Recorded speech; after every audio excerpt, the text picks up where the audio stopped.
In a seminal article published in mid-2014, Walter Russell Mead proclaimed the return of geopolitics. Mead's contention was that Russia's seizure of Crimea earlier in the year, along with China's assertive claims in the South China Sea and Iran's political maneuvering in the Middle East, heralded the revenge of the revisionist powers.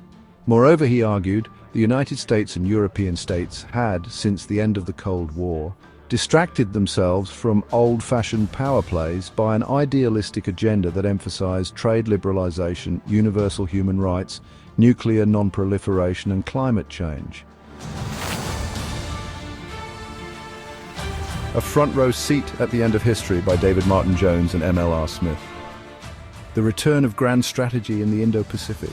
Believing that the rules of the game had changed, Western nations felt they could move past geopolitical questions of territory and military power and towards issues of world order and global governance. Ignoring the old rules of international politics, however, meant Western powers were vulnerable to being taken by surprise. To be dragged back into old-school contests, such as that in Ukraine, Mead noted, did not just divert time and energy away from the West's idealistic preoccupations, but it also changes the character of international politics. Mead's point, of course, was that the fundamental realities of international relations had not changed, only that Western nations had merely misread the realities, mistaking the ideological triumph of liberal capitalist democracy over communism for the obsolescence of hard power. After 2014, the dawning realization that the West was being led into a new era of great power competition by the revisionist powers resulted in a renewed interest in geopolitics and especially in the notion of grand strategy. Grand strategy represents a commitment to a national vision where the key elements of power, economic, military and social are coordinated to sustain the values and commitments that uphold the vision over the long term. Adherence to a coherent and well-formulated grand strategy on the part of powers like China and Russia placed the West at a disadvantage. From the 2010s onward, books, articles and centers of study sprouted, seeking to rehabilitate the idea of grand strategy as a way of reviving Western understandings of the realities of geopolitics. Russia's invasion of Ukraine in February 2022 heightened the sense that Western nations required an effective plan that would unify political and military efforts to counter Russian irredentism. In the words of Anthony Cordesman, optimistic rhetoric is no substitute for grand strategic realism. Western powers, according to Cordesman, need to determine what grand strategy they should pursue to shape the longer-term course of the war and its lasting outcome. The felt need for a grand strategic endeavor to unite the West and return it to geopolitical sentience was necessary not only to take on Russia, but also Russia's chief ally, China, whose hegemonic ambitions were also of increasing concern, especially in the region known as the Indo Pacific, the broad expanse of Eurasia extending eastward from Russia towards China and the Pacific littoral in North and Southeast Asia. The course of this essay, then, seeks to dissect the question of how the war in Ukraine has affected the return of grand strategy in the Indo-Pacific. The key contention is, echoing Mead, that grand strategy and geopolitics never really went away in the region. The Russia-Ukraine war has, however, brought pre-existing geopolitical tensions to the surface and represented them in sharper and more aggravated forms in ways that presage serious fault lines in the regional and global order. So, the question this article seeks to address is, after the invasion of Ukraine, what has been the geopolitical fallout for countries on the periphery of this conflict in the Indo-Pacific? To state the obvious, the consequence of the Russia-Ukraine war is that it has forced a great power dividing line between the overt supporters of Russia and its main backer China and the supporters of Ukraine, behind which stands the US and the West more generally. The reaction of the US to Russia's invasion has been that states need to choose between freedom and tyranny, either back Ukraine or be condemned. This stance was expressed in President Joe Biden's Warsaw speech on 26 March 2022 when he declared that democracies must unite in a fight against autocracy. In other words, it was time to pick a side. Were you with Putin and China or with the people of Ukraine and the struggle for democracy and national sovereignty? Such appeals play out in the Indo-Pacific largely as a proxy for China's great power aspirations, in particular the degree to which China might wish to forcibly reclaim Taiwan in the way that Russia has attempted to assert itself over Ukraine, and the broader extent to which China is seeking to strong-arm its way to regional dominance by quashing democracy in Hong Kong, oppressing its minority populations, forcefully pressing its claims in the South China Sea, and extending its quasi-imperial reach through the Belt and Road Initiative. The fact that China supports Russia in the conflict suggests, if we are to employ Biden's ideological lens, that the world is confronted by an axis of autocracy comprising Russia, China, and its supporters on the one hand, and an axis of democracy represented by the US and its various allies, most notably in the Indo-Pacific, Japan and Australia on the other. For powers that are not formally allied to or affiliated with either of these axes, the geopolitical challenges are complex. What we see in the Indo-Pacific arena are degrees of alignment, where countries exist in a condition of geopolitical ambiguity. Nations either lean towards or away from these axes, depending largely on their geostrategic position, but also on political traditions, history, and perceived national interests. Those Indo-Pacific nations that are not necessarily connected by formal arrangements with either axis tend to associate by degrees with one side or the other. The countries of Central Asia most obviously lean towards the axis of autocracy and away from the axis led by the US and NATO. These states, Kazakhstan, Kyrgyzstan, Uzbekistan, Tajikistan and Turkmenistan, are caught between the competing geopolitical interests of Russia and China. Regardless of what people in these countries think of Russia's invasion of Ukraine, their governments are predisposed not to be critical of Russia's actions, dependent as they are on Russian economic support, energy supplies and working opportunities for their nationals in Russia. Also, these one-party dominant states rely on Russia as a security guarantor. In early 2022, for example, the intervention of Russian security forces ensured the continuing rule of the regime in Kazakhstan in the face of anti-government protests. Equally, the Central Asian states are deferential to Chinese interests and the economic pull of China's Belt and Road investments. All these countries, except for Turkmenistan, function within the Shanghai Cooperation Organization, SCO, which is the world's largest economic and security cooperation group both by geographical size and population, covering 60% of the Eurasian landmass and 40% of the world's population. The SCO expanded to include India and Pakistan in 2017 and Iran in 2023. It also maintains dialogue partners from across the rest of Asia and the Middle East, including Saudi Arabia, Turkey, Egypt, and the UAE. This is a major developmental defense and security arrangement through which many countries now orbit both China and Russia. In contrast, the states of the Asia-Pacific littoral, Japan, South Korea, and much of Southeast Asia, excluding Cambodia and Myanmar, are primarily concerned with the implications of the spread of Chinese power and influence in the region, and so naturally tilt towards the Western line and a so-called axis of democracy. The Russia-Ukraine war merely sharpens the sense of insecurity in relation to the more assertive line that Xi Jinping's regime promotes to restore China to a position of global preeminence. The main Indo-Pacific players in the axis of democracy therefore wish to offset China's influence via institutions such as the Quadrilateral Security Dialogue, Quad. The Quad comprises Australia, Japan, the US and India.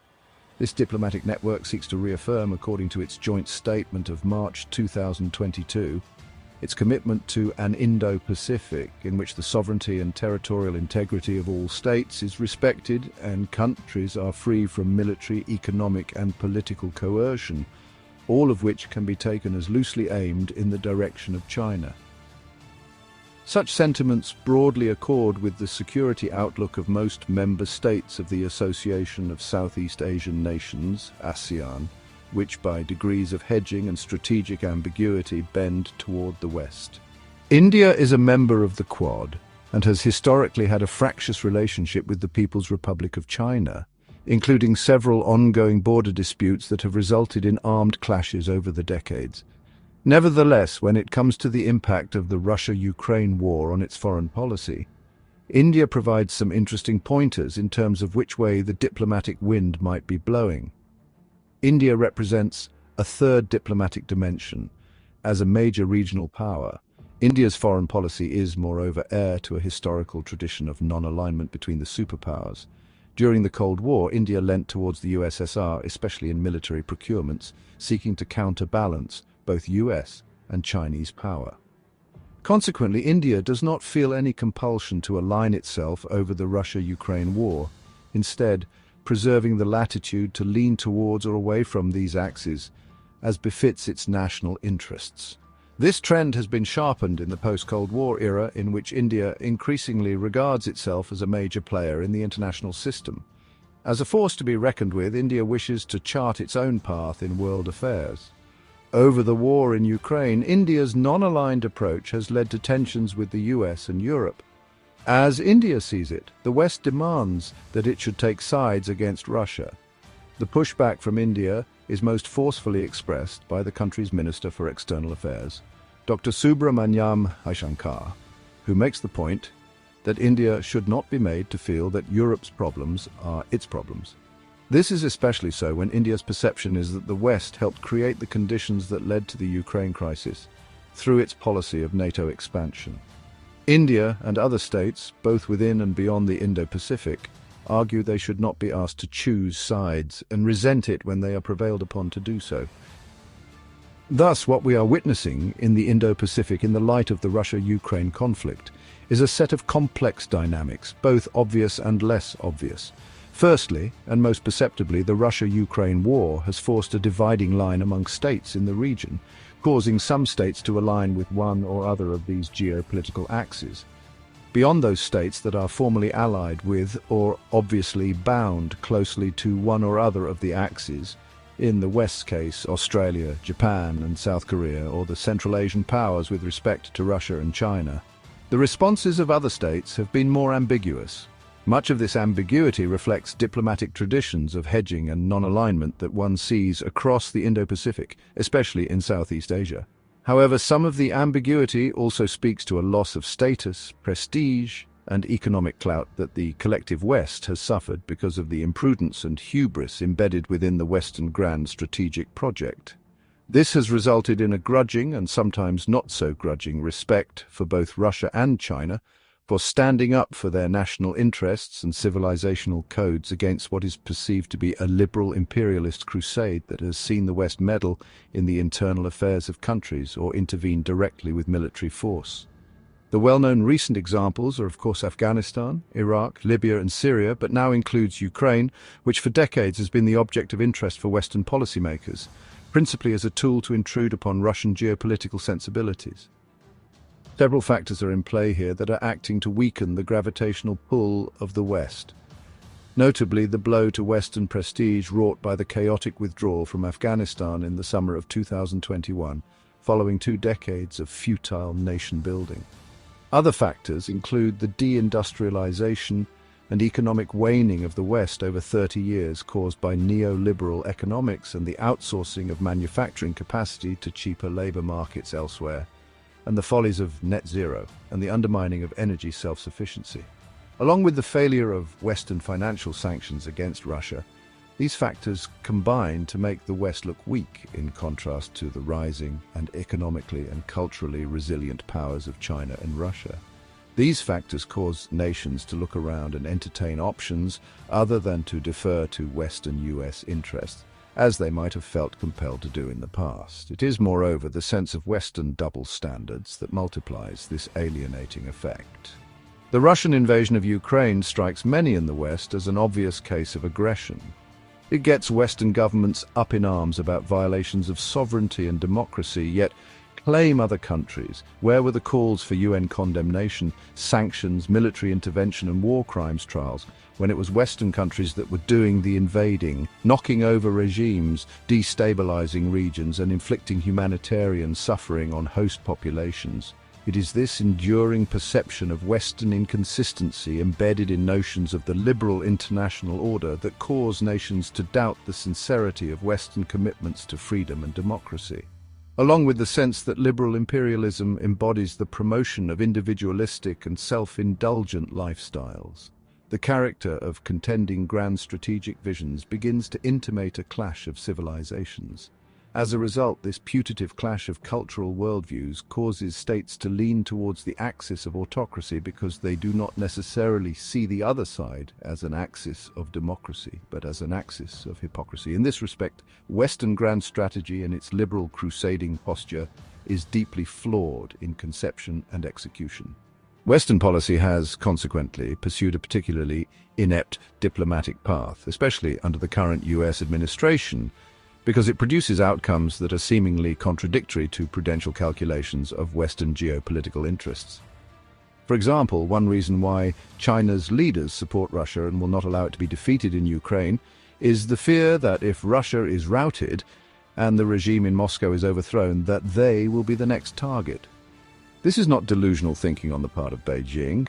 It is a goal that has been canvassed openly in circles close to the Washington foreign policy establishment even before Russia's invasion of Ukraine. Therefore, it does not take a strategic genius to work out that such a policy is guaranteed to drive Russia and China, despite their geopolitical differences, to back each other to the hilt. A smarter Western foreign policy, as was exercised under the previous Trump administration, would be to remain firm but also to actively engage in dialogue with these regimes, which, if Russia had proceeded to invade Ukraine or if China made moves against Taiwan, could well have offered possibilities to play off China against Russia, or vice versa. As it is, the West's for us or against us attitude tends to alienate far more than it attracts, and not just in the Indo Pacific. Important regional players like Saudi Arabia and Brazil, along with many parts of Africa and the Middle East, are increasingly estranged from what they perceive as Western stridency. Furthermore, China has to some extent played a calm diplomatic game. Its appeals for negotiations and a settlement in Ukraine, in comparison to the West's advocacy of escalation and open-ended war, strikes many developing countries as far more reasonable. Not only does this sound more reasonable, but Russia and China are not threatening regime change or sanctions or providing economic investment and developmental aid with all sorts of strings attached. Trade, investment, and non-interference look very attractive in contrast to an ideologically fixated, hectoring West.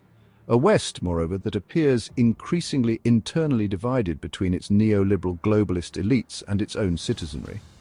In consequence, the Russia-Ukraine war clearly intimates an emerging multipolar order. States, and not just those in the Indo-Pacific, look around the world and discern that they have options. It's not necessarily the case that they wish to align themselves overtly with China and Russia. The point is that they do not feel the need to choose sides anymore. We are truly in a new world order, just not the one that its end of history architects originally envisaged.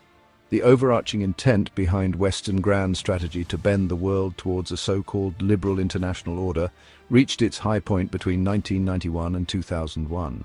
However, its ideological fixation upon an end-of-history teleology has, in the manner that Walter Russell Mead lamented, ultimately rendered Western leaders incapable of making smart, prudential, geopolitical calculations.